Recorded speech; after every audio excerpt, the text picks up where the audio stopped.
Lieutenant Marcus Hale had been through rough landings before, but nothing like this. The survey shuttle Arden 3 shook so violently that the metal frame groaned like an animal in pain. Warning lights flashed red across the control panels as Marcus wrestled with the failing steering thrusters. "Come on. Hold together," he muttered, though he knew the shuttle could not hear him. Smoke curled from the vents. The screens flickered. Gravity slammed him into the seat as the ship spiraled downward. Outside the cracked cockpit window, the sky of the alien world burned bright orange. Massive trees reached upward like pillars holding the heavens in place. Lightning flashed across the strange clouds. The wind seemed alive, roaring and tearing at the shuttle's hull. The ship broke through the canopy with a sound like snapping bones. Branches smashed against the sides. The ground rushed up. Then impact, the world jolted. Metal screeched. Sparks exploded. Marcus's vision blurred until everything became a smear of green and gold. At last, the shuttle slid to a halt in a clearing of damp soil and broken vegetation. For a long moment, Marcus did not move. He listened to the crackle of small fires and the faint hiss of a damaged fuel line. Pain pulsed through his arms and legs, but he was alive. That was something. He unbuckled himself and crawled out of the seat. Every step sent sharp aches down his spine, but he pushed through it. He had survived the crash. Now he had to survive the planet. The emergency hatch jammed twice, but eventually he forced it open. Cool, humid air rushed in. He stepped outside and looked around in awe. The forest was unlike anything in human space. The trees were enormous, their trunks wide enough to hide starships. Their leaves shimmered with faint blue light, glowing softly in the shade. Floating pollen drifted like tiny lanterns. Strange bird-like creatures perched in high branches, watching him with glowing eyes. The scent of wildflowers and wet soil hung in the air. Marcus scanned the area with his handheld device. Atmosphere breathable. Level 3 pathogens. Forest density high. No immediate threats, he read aloud. But readings could be wrong and usually were. When dealing with unknown worlds, he retrieved the emergency pack from the shuttle, slung it over his shoulder, and pulled out the compact fire starter. The crash had torn away his weapon, and he knew nothing about the predators of this planet. Fire, at least, was universal. He gathered a small pile of fallen branches and dry leaves. With practiced movements, he scraped sparks onto the material. A flame caught, small and trembling at first. Marcus shielded it until it grew strong enough to live on its own. "Good," he murmured. "If I have fire, I have a chance." But Marcus did not realize he was being watched, hidden between the towering roots of a nearby tree. 3 figures observed him silently. Their skin was a warm bronze shade, marked with dark stripes that seemed to shimmer when they moved. Each one was tall, taller than any human, and powerful in build. With long braided hair decorated with feathers and metal beads, their eyes were sharp and bright, reflecting the firelight like polished amber. The tallest among them narrowed her eyes. She wore a curved blade strapped to her back and carried a spear carved from a bone longer than Marcus's arm. She spoke in a soft, melodic language, her voice like a low song. Strange one. Fragile one. Yet he calls the skyfire with his hands. Marcus heard nothing. He worked to stabilize the flame, feeding it more branches. Sweat dripped down his forehead. The humid air clung to him, and every breath made his ribs protest. He paused when a gentle vibration ran through the ground beneath him, like distant footsteps. He scanned the trees warily. Birds scattered. Leaves shivered. Something was moving closer. Many somethings. Marcus grabbed a metal rod from the wreckage and held it like a makeshift club. "All right. Come on then," he whispered. "Let's see what you are." He expected a beast. A predator. A large, hostile creature. What stepped out of the forest was not at all what he expected. From between the glowing trees emerged a group of tall, muscular alien women. They moved with the grace of trained hunters, silent yet powerful. Their armor was made of layered leather and bone, and their weapons, spears, curved blades, and slings looked handcrafted but expertly used. They formed a semicircle around him. Watching him with intense curiosity, Marcus froze. The tall leader stepped forward. Her eyes examined him from head to toe. She spoke again in that melodic language, her tone firm but not hostile. Marcus raised his hand slowly. I don't understand. I'm not here to fight. The leader tilted her head, listening to the strange sounds he made. To her, his voice must have sounded as alien as hers did to him. One of the younger warriors moved closer. Fascinated by the fire, she reached toward it. But the leader caught her wrist and spoke sharply. Marcus lifted a hand toward the flame, then pulled it back, shaking his head. Hot, he said clearly. Fire burns. He pointed to the girl's hand, then mimed being burned. The warriors exchanged surprised looks. The leader stepped nearer to the flame, studying it carefully. She seemed impressed by how Marcus had created it so quickly. Marcus slowly crouched, and used a stick to adjust the burning branches. He moved slowly, deliberately, to show he wasn't doing anything dangerous. The warriors murmured among themselves. The leader clicked her tongue, and the rhythmic sounds carried a tone Marcus instinctively understood as authority. She pointed at Marcus, then at the crash-landed shuttle behind him. Marcus nodded. My ship, he said. Then he mimed the ship falling from the sky and crashing, complete with a small exploding gesture. At the end, the women reacted with surprise and interest. Marcus felt a small wave of relief. They weren't attacking him. They didn't seem frightened or aggressive. If anything, they seemed curious. He noticed how their armor was tough but primitive, their metal tools limited in shape. They had the strength and discipline of a trained warrior society, yet their technology level was far behind humanity's. Their spears were well made, but their blades were stone, not steel. Their clothing was reinforced leather, not synthetic polymer. They lived by skill, not machines, and Marcus, without realizing it, had already shown them something new: simplicity and control of human firecraft. The leader approached him directly now. She stood nearly a head taller than him, her stance confident but not threatening. With one hand, she pointed at him. With the other, she made a sweeping gesture that indicated the forest around them. Then she asked something, one soft, melodic phrase. Marcus didn't understand the words, but he understood the meaning well enough. Who are you? He took a breath. Marcus Hale, he said, touching his chest. Marcus. The leader watched him closely. Then she tapped her own chest. Soraka, she said. Marcus repeated it carefully. Say. Raka, she nodded once, satisfied. Introductions complete. The tension eased slightly. The warriors lowered their weapons, though they still eyed him with caution. Soraka spoke again, and two of the women approached Marcus's shuttle. Examining it from a distance, fascinated by the strange metal structure, Marcus stepped between them and the wreck. No, dangerous, he warned. He pointed at the leaking fuel line, then mimed an explosion with his hands. The women jumped back, surprised. Soraka made a low sound, half amusement and half respect. She gestured to Marcus, then pointed toward the forest path behind her. She wanted him to follow them. Marcus hesitated. He had no idea where they were taking him, but staying beside a leaking shuttle wasn't safe either.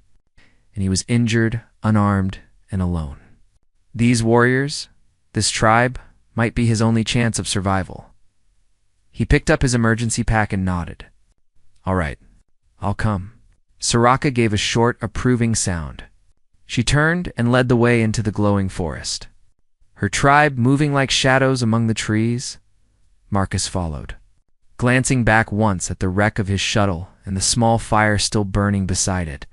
He did not know it yet, but stepping onto that forest path would change not just his future, but the entire fate of the tribe that found him. For now, though, he simply walked alone, injured, and surrounded by strangers, hoping he had made the right choice. Marcus followed the Valrani warriors deeper into the glowing forest, feeling every step in his injured ribs. The towering trees curved overhead like enormous arches, blocking most of the sky. Blue pollen drifted through the air, glowing like tiny floating stars. Strange animal cries echoed far away, mixing with the rustling of leaves. The tribe moved with natural grace. Their feet barely made a sound on the soft forest floor. Marcus walked clumsily in comparison, his human boots crunching sticks and dead leaves with every step. The women sometimes glanced back at him, their expressions curious but unreadable. Soraka, the tribe's leader, walked at the front.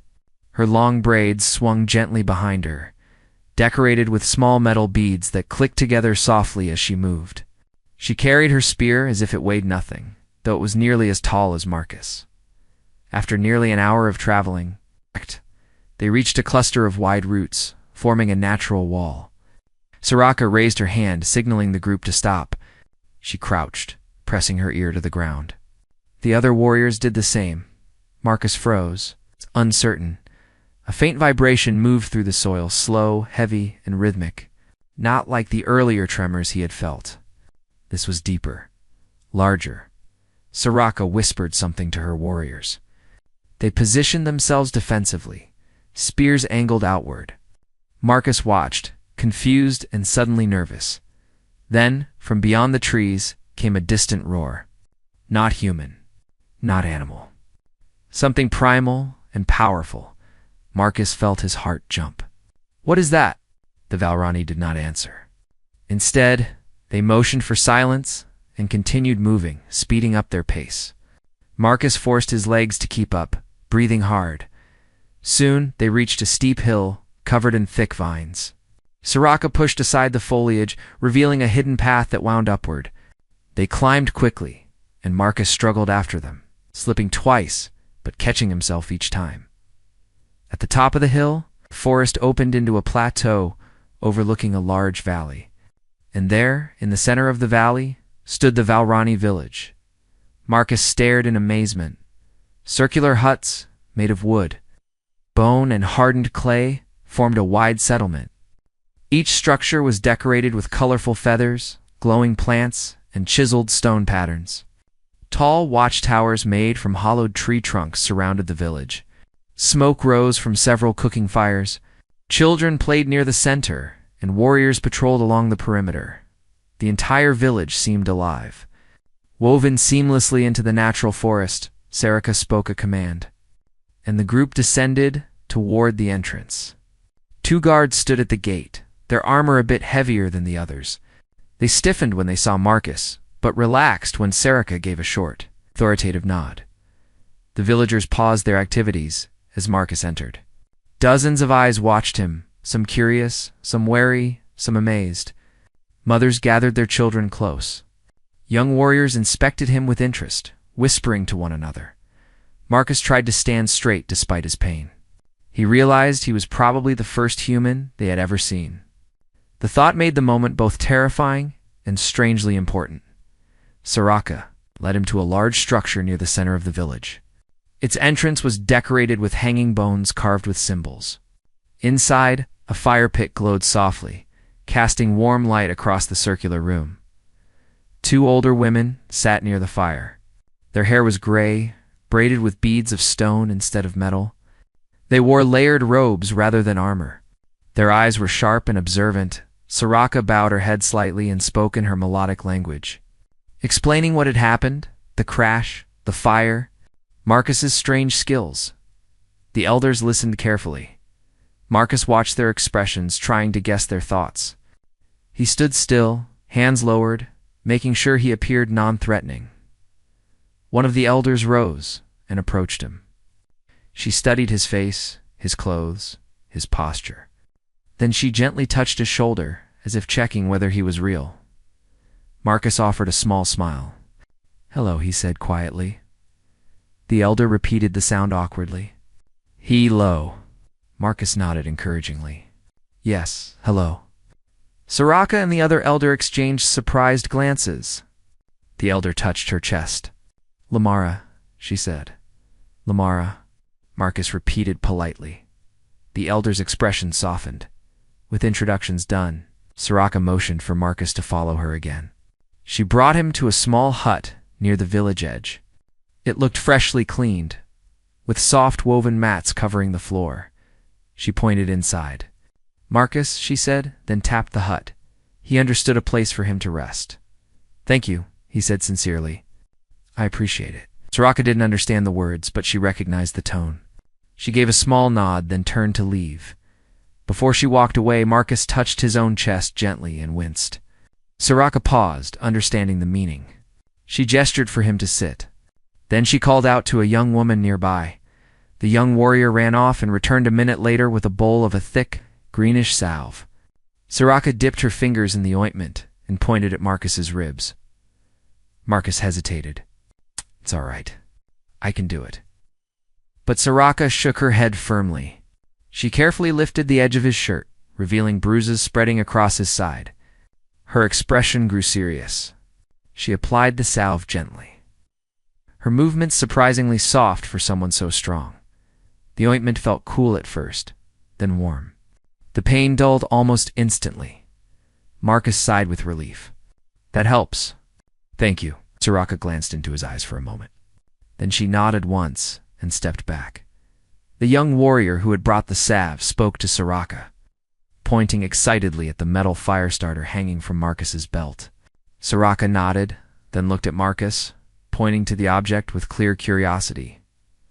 Marcus understood. They wanted to see how it worked. He reached into his pack, pulled out the fire starter, and kneeled outside the hut. Soraka and the young warrior crouched beside him. Watching closely, Marcus gathered a small pile of dry leaves and scraped sparks onto them. The leaves smoked, then ignited. The young warrior gasped in excitement. She reached toward the flame again, but Soraka corrected her with a soft, scolding click of the tongue. Marcus smiled and demonstrated again, this time letting the sparks land on a piece of cloth. He explained in simple words, even though they couldn't understand. Metal, strike, spark, fire. Soraka repeated the motions slowly, trying to mimic him. Her first attempt failed. Her second produced a weak spark. On the third try, a small flame caught. Her eyes widened with amazement. Marcus felt a warm sense of pride. Teaching these people, sharing knowledge, felt right. Not like superiority, but like cooperation. He struck more sparks, showing them different ways to control the fire. He made a tiny torch using a stick and dried sap from a nearby tree. The Valrani women watched, fascinated. Other villagers soon gathered around, drawn by the smell of smoke and the excitement. Children sat cross-legged, eyes shining. Warriors leaned in, eager to learn. Marcus realized something important then. These people had skill, discipline, and intelligence. They simply lacked access to certain techniques. If he shared small pieces of human knowledge, they could adapt quickly. He felt a strange sense of responsibility and opportunity as the sun set behind the trees. Casting long shadows across the village, Soraka stood and made a short speech to the gathered crowd. Though Marcus could not understand the words, he caught the meaning from the tone. Hope, curiosity, change. For the first time since the crash, Marcus felt something other than fear or exhaustion. He felt welcome. He settled into the small hut as night fell. Soft, glowing plants outside lit the darkness with gentle blue light. The distant forest hummed with the sounds of alien wildlife. Marcus lay down on the woven mat, his body still aching, but his mind racing. He hadn't just survived today. He had made contact. He had begun a connection that could reshape the future of the tribe. And maybe his own future too, but neither he nor the Valrani knew that danger was already stirring in the depths of the forest. A threat older than the tribe, a threat that had heard the crash, a threat that was coming closer. For now, though, the village slept peacefully, and Marcus slept with them, no longer a stranger. But the first spark in the dark of a new beginning. Marcus woke to the sound of distant drums. For a moment he didn't know where he was. The soft woven mat, the wooden walls, the glowing blue plants outside, none of it felt familiar. Then memory returned in a rush. The crash, the tribe, Soraka, the healing salve. He pushed himself up, stretching carefully. His ribs still hurt, but the pain was more like a dull ache now, instead of a stabbing knife. Whatever medicine the Valrani used worked extremely well. The drums sounded again, slow, steady, serious. Marcus stepped outside into the cool morning air. The village was alive with activity. Warriors were gathering near the central fire pit, checking their weapons, tightening their armor. The elders spoke quickly among themselves, their expressions tense. Something was wrong. Soraka noticed Marcus and walked toward him, her posture stiff and alert. She carried her spear in one hand and a long-bone dagger at her waist. Her braided hair had been tied back tightly, ready for movement. Marcus frowned. "What's happening?" She responded in her own language, making sharp gestures toward the forest. Marcus didn't understand the words, but he recognized the fear behind them. He followed her gaze to the distant trees. A faint dust cloud rose above the canopy, moving slowly like a creeping fog. The forest birds were strangely silent. Even the wind felt heavy. Soraka knelt and pressed her palm to the ground. Marcus did the same. He felt it, the slight, steady vibration under the soil. Not random. Not natural. A marching rhythm. He straightened quickly. "Something is coming," Soraka nodded. The villagers began forming defensive circles. Older children were hurried into the safety huts. Elders marked the ground with chalk lines that looked like ritual symbols. Warriors sharpened their spears with stone tools, their faces set in grim determination. A young warrior named Rhinai approached Marcus. She had been one of the first to watch him make fire the day before. Now, her eyes were wide with worry. She pointed toward the forest and made a clawing gesture with her hand. Marcus shook his head. "I don't understand." Renee repeated the gesture, adding a low rumbling growl. She crouched, mimicking something moving underground. Marcus blinked. Underground? Soraka stepped closer and drew a quick symbol in the dirt, a circle with jagged lines around it. Then she stabbed her spear into the center of the circle and dragged it outward, breaking the symbol apart. A threat to the village. Marcus looked around. Everyone here had lived on this world far longer than he had. If they were afraid, he needed to take it seriously. He turned and hurried to his crashed shuttle. Soraka and Rhinai followed, worried but curious. The wreck still lay half-buried in vines and dirt. The fire he had made earlier was long gone, leaving only ashes. Marcus climbed inside and opened the emergency storage locker. Most of the equipment was ruined from the crash, but he salvaged 3 useful items: a compact metal cutting tool, a broken but partly functional scanner, a reinforced metal rod from the ship frame. He also grabbed a small toolkit he had barely touched since landing. When he emerged, Soraka was waiting with a questioning expression. Marcus held up the metal rod and tapped it against a piece of stone. The clean metallic sound echoed. "Stronger," he said. "Better than bone." He pointed at their spears, then at the rod. Soraka's eyes widened slightly. She understood. Marcus knelt beside a nearby rock. With the cutting tool, he shaved off thin strips of metal from the rod, heating them with a spark device until they glowed faintly. The Valrani watched in amazement. As he hammered a rough edge into one strip using a stone, it wasn't real steel. The materials were limited, but it was stronger than anything the tribe currently used. He held the new metal edged out to Soraka. She tested it with her thumb, eyes widening at how sharp it was. A look of respect crossed her face. Rhinai clapped excitedly and ran to gather more spears. Marcus set to work. He heated metal strips in a small fire. He hammered them flat, using stone blocks. He attached them to spearheads, using leather straps soaked in sap to bind the metal tightly soon. The Valrani had their first fire-forged weapons, but there was no time to admire them. The ground trembled more violently now. Birds exploded from treetops, fleeing in every direction. Rhinai shouted and pointed. Dark shapes moved between the trees, dozens of them, crawling low to the ground. Marcus squinted, trying to see clearly. At first he thought they were animals, but as the shapes drew closer, he saw the truth. Creatures with thick armored plates covering their bodies. Their limbs were short but powerful. Their jaws were filled with jagged teeth. Their eyes glowed a dull red, like embers buried in ash. Some burrowed through the soil, creating shifting mounds of earth. Others crawled across the surface with unsettling speed. Soraka spoke a single word. her voice tense and steady. Iron Maw. Marcus felt a chill run through him. The creatures swarmed toward the village perimeter. The ground shook with their weight. Warriors rushed to defensive positions, forming tight spear walls. Soraka ran forward, shouting orders. Renee took position beside her, gripping her newly reinforced spear.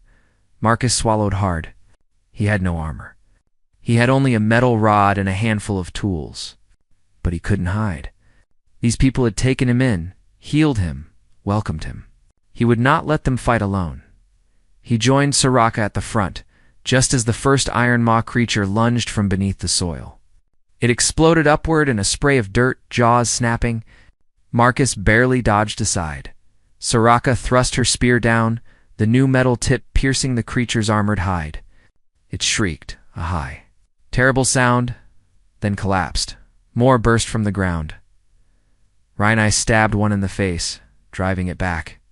Another creature knocked two warriors aside with its heavy body, but the metal-tipped spears held better than the old bone ones. Still, the Iron Maw were relentless. They kept coming, their bodies scraping and clattering like living machines. Marcus saw one creature preparing to break the defensive line. Without thinking, he grabbed a burning branch from a fire pit and thrust it toward the monster's face. The creature recoiled, hissing fire. It feared fire. Marcus shouted, pointing to the flames. Fire. Use fire. The Valrani didn't know the words, but they understood the meaning. Warriors grabbed torches and used them alongside their spears, forcing the Iron Maw back, but still the creatures pressed forward. Soraka fought fiercely, but a large Iron Maw slammed into her, knocking her to the ground. Its jaws snapped inches from her face. Marcus reacted instantly. He swung the metal rod with all his strength, striking the creature on the head. The impact rang like hitting metal armor, but the blow stunned the beast long enough for Soraka to roll aside and stab it through the neck. She looked at Marcus with surprise and gratitude, but the battle was far from over. More Iron Maw crawled from burrows across the battlefield. Some were larger, with heavier plating. They moved with frightening coordination, as if following a shared instinct. The village walls shook under their assault. Marcus noticed something. The creatures avoided open flames, but they did not avoid smoke. He grabbed dry leaves and threw them into a fire pit, creating a thick cloud of smoke. The Iron Maw near him retreated, confused. He shouted and waved his arms. Smoke. Use more smoke. Warriors copied him, throwing bundles of dry foliage into the fires, creating a choking haze. The Iron Maw began to hesitate, their movements less coordinated. A turning point, Soraka saw the effect and shouted orders. Warriors lit more torches and threw burning branches into the creature's path. The battlefield shifted as the Iron Maw were forced back. But just as victory seemed close, a massive Iron Maw broke through the trees, twice the size of the others. Its armor thicker and darker. Soraka's expression hardened. This was the leader. The creature roared and the ground trembled. Marcus looked at Soraka. She looked at him. They both knew this fight was different, and it was far from over. The giant Iron Maw stepped out of the forest like a walking nightmare. Its massive body was covered in thick, dark armor that looked almost like metal. Deep cracks glowed faintly with red heat, as if fire lived inside its strange body. When it roared, the sound shook the air and sent several warriors stumbling back. Marcus felt the vibration in his bones. Soraka raised, her spear high, and gave a sharp battle cry. The Valrani warriors answered with their own shouts, though fear trembled beneath their voices. The Iron Maw leader smashed its clawed legs into the ground. The soil cracked. Smaller Iron Maw crawlers responded instantly. Surging toward the village again, Marcus tightened his grip on the metal rod. His whole body shook, but he refused to step back. The Valrani had welcomed him. He owed them everything now. The battle begins. The smaller Iron Maw rushed forward first. Soraka directed her warriors into a tight formation, using their newly reinforced spears to create a wall of sharp points. The creature slammed into the line, snapping and hissing, but the metal tips pierced their armor better than before. Marcus saw Rhinai fighting nearby. Her face streaked with dirt and sweat. She ducked under a creature's swipe and thrust her spear into its side. Another warrior drove a burning torch into the face of an iron maw, forcing it back with a loud shriek. But then the giant iron maw charged. It plowed through trees like they were dry sticks. Its armored body struck one of the village walls and shattered the wooden beams. Splinters flew everywhere. Marcus grabbed Soraka's arm. "We need something stronger than spears. We need traps." Soraka didn't understand all the words, but she understood the urgency. She nodded sharply. Marcus pointed to the burning pits and the piles of sapwood. "Fire, smoke, we make them go where we want." Soraka shouted orders.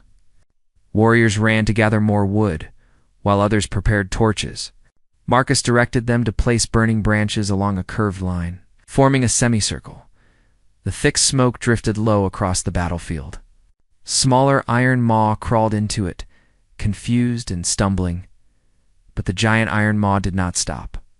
It lowered its head and charged straight through the smoke line, determined to reach the village. Marcus's heart hammered. "It's going to break everything." Soraka stepped forward, spear ready, her expression fierce and unafraid. But even she knew her weapon alone could not stop something this huge. Human tactics. Valrani strength. Marcus forced his mind to focus. He remembered his military training, the drills, the strategies, the battlefield lessons. "Don't fight it head on," he whispered. "Make it turn. Slow it down. Trap it."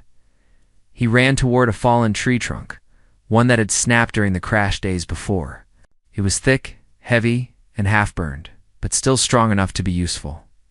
"Help," he shouted, waving his arms. Rhinai and two warriors rushed to him. Marcus pointed at the trunk, then pointed at the approaching monster. Together they rolled the heavy wood toward the path. The giant iron maw saw them and roared.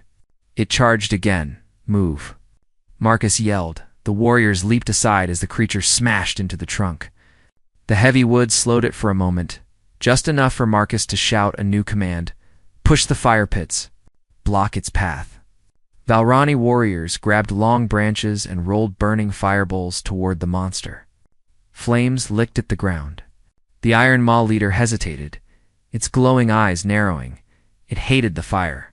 Marcus saw his chance. Soraka now. Soraka sprinted forward, her spear held low. Two warriors followed her, spreading out to flank the creature. Together they struck at its legs, the joints where the armor was thinnest. The giant beast roared in pain, shaking violently. Its tail swept across the ground. Knocking two warriors off their feet, Marcus rushed toward them, grabbing one and pulling her away before the monster crushed her. His ribs screamed with pain, but he gritted his teeth and kept going. The battle was turning, but not enough. The Iron Maw leader was wounded, angry, and still incredibly strong. Marcus looked at the burning pits. Then at the leaking fuel line from his crashed shuttle, an idea sparked. A dangerous one. The fire. Trapped Marcus sprinted toward the shuttle wreck. Soraka shouted after him. But he waved her off. There was no time to explain. He reached the wreck and tore open the damaged fuel panel. The smell of raw fuel hit him immediately. He coughed and turned his face away, covering his mouth. "This is stupid," he told himself. Very stupid. But he had no choice. He dragged the cracked fuel container out and began pouring a line of it across the battlefield, creating a path that looped in a wide circle around the Iron Maw leader. The ground became wet and shiny with the flammable liquid. Renee saw what he was doing and gasped. She pointed at the fuel and shouted something urgent in Valrani language. Marcus nodded. Yes, fire. Understanding flashed in her eyes. She called two warriors to help spread the fuel faster. Soraka saw the circle forming and realized the plan. She shouted for the warriors to clear the area. The giant Iron Maw noticed the retreating warriors and charged again. But its movements had slowed due to the wounds. It lumbered into the center of the circle of fuel. Marcus grabbed a burning torch from a fallen warrior and held it high. Soraka locked eyes with him and nodded once, the kind of nod shared only between warriors who trusted each other completely. Marcus Through the torch thought the fuel ignited instantly. A ring of fire roared to life around the Iron Maw leader. Flames leaped high, forming a blazing wall. The creature shrieked and tried to break through, but every direction was blocked. It threw itself at the fire again and again, but the heat was too intense. The flames tightened as the fuel burned inward, trapping the creature in a shrinking circle. Finally, with one last scream of rage, the giant Iron Maw collapsed in the burning ring. The ground stopped shaking, the battlefield fell silent. After the battle, the surviving Iron Maw crawlers fled back into the forest. Disappearing into the shadows they came from, the village warriors watched them go, clutching their weapons with trembling hands. Marcus collapsed to one knee, gasping, his vision blurred. His ribs ached terribly. Rainai ran to him, helping him stand. Several villagers rushed forward, cheering breathlessly. Though he couldn't understand their words, he understood their faces' gratitude. Relief, admiration. Soraka approached slowly. Her usually stern expression had softened. She placed her hand on Marcus's shoulder and spoke a short, strong phrase. Marcus, Steelbearer. The villagers repeated the title with pride. Marcus didn't know their exact meaning, but he felt the weight of honor in the sound. He had fought beside them, saved them, shared his knowledge, and now, for the first time, he wasn't just a visitor, he was one of them. But as the smoke cleared and the wounded were carried back to the huts, Marcus felt a new fear rise inside him. The Iron Maw had come early, they had attacked with more numbers than usual. Something was changing on this world. Something dangerous, and Marcus knew this was only the beginning. The morning after the great battle was strangely quiet. Soft sunlight slipped through the broken trees, touching the village with a warm glow. Smoke still rose from the burned circle where the giant Iron Maw had fallen. The villagers worked to repair damaged walls, gather the wounded, and clean the battlefield. Marcus watched them, feeling both pride and worry. His body ached everywhere. His ribs hurt with every breath, but his mind kept returning to one heavy thought. Why did the Iron Maw attack with so many? Soraka approached him, her steps slow but strong. She carried her spear on her back, though her arm was wrapped in bandages. You fought with heart, she said in her rough accent. She spoke slowly, trying to match Marcus's language. Valrani, honor you. Marcus nodded. But something is wrong. They attacked too early, Soraka agreed. Yes, Iron Maw grow bold. Something pushed them.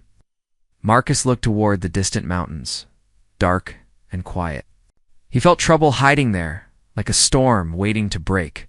We need to find out what changed, he said, or they will come again, bigger, stronger. Ow. Soraka placed a hand on his shoulder. Then we go. A dangerous journey. By midday, Marcus, Soraka, Rainai, and a small group of warriors prepared to leave the village. They carried water bags, spears, and a few metal tools Marcus crafted from melted scraps of his shuttle. The young warriors looked nervous, but they trusted Soraka completely. And they trusted Marcus, the steel-bearer, the outsider, who had brought fire and metal to their hands. As they walked into the forest, the air grew colder. Strange bird calls sounded from above. The ground became rough, covered in roots and strange purple moss that glowed faintly in the shade. Rainai walked beside Marcus, pointing to footprints in the mud. Iron Maw, she said softly. Many. Marcus crouched and studied the tracks.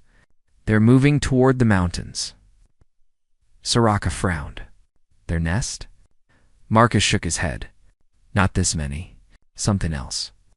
The group continued deeper into the forest until the trees thinned and rocky slopes rose ahead. The air smelled of smoke, but not the kind from a campfire. It was sharper, like burning metal. Do you hear that? Marcus whispered. A deep rumbling echoed from somewhere ahead.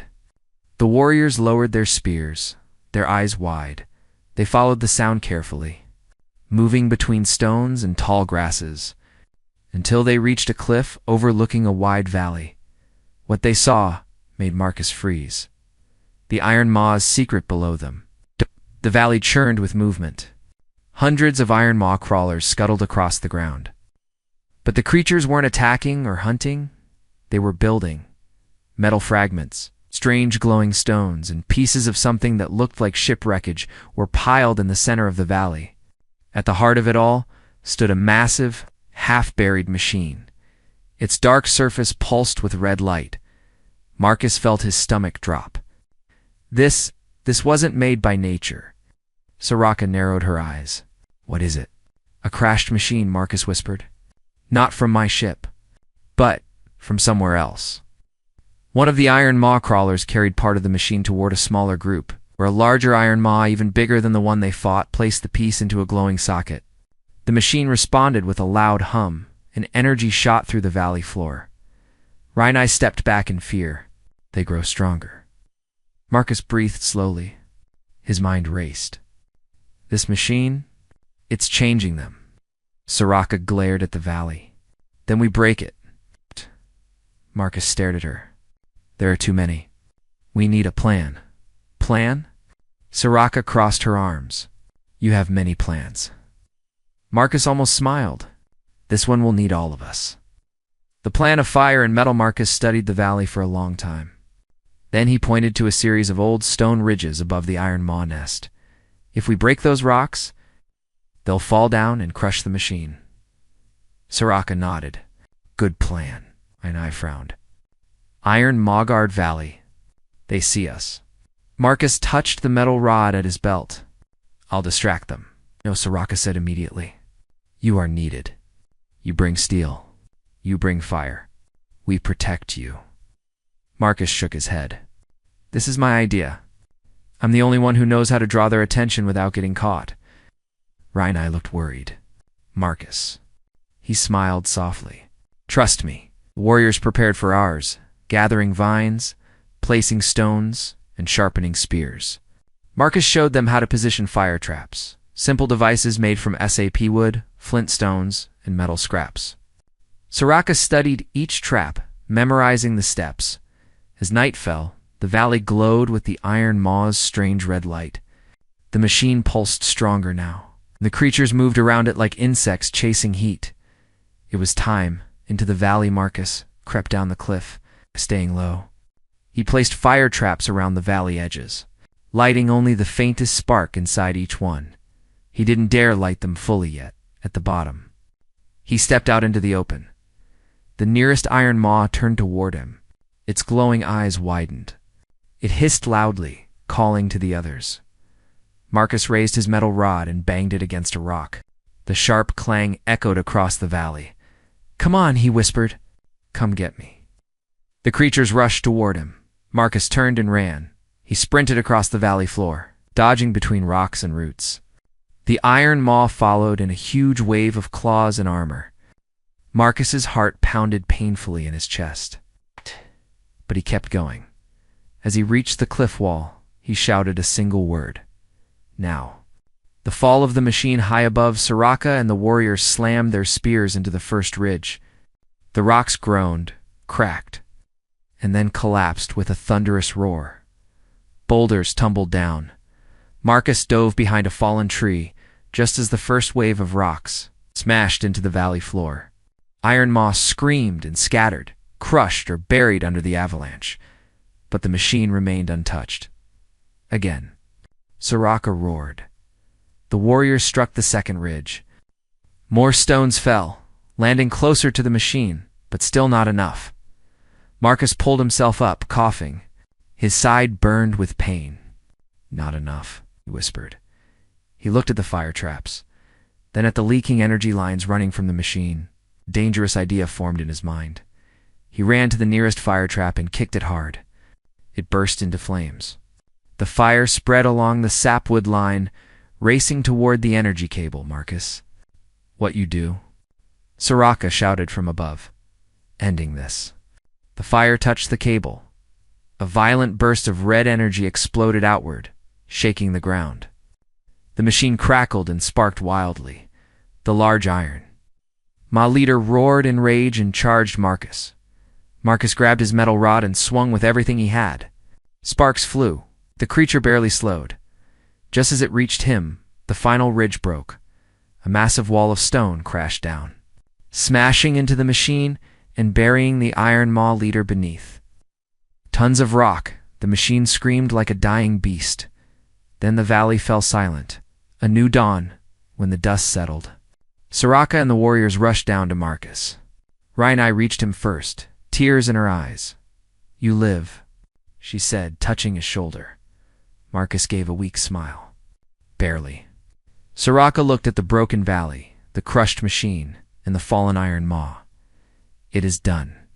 You saved all tribes, not just ours." Marcus shook his head. "We all saved them. Together." The warriors gathered around him, raising their spears high. The red light from the broken machine faded, replaced by the soft silver of the rising moon. Marcus looked at the stars above. His home was somewhere out there, but he no longer felt lost. He had a purpose here. He had people who trusted him. He had a legacy to build. Soraka stepped forward and spoke with deep pride. "Marcus, Steelbearer, you are Valrani now." The warriors repeated the word, their voices strong and united. Marcus felt warmth in his chest. Not from fire, not from metal, from belonging. And so the legend began, the human who met a tribe of alien women, and together carried a legacy of fire and steel into a new future.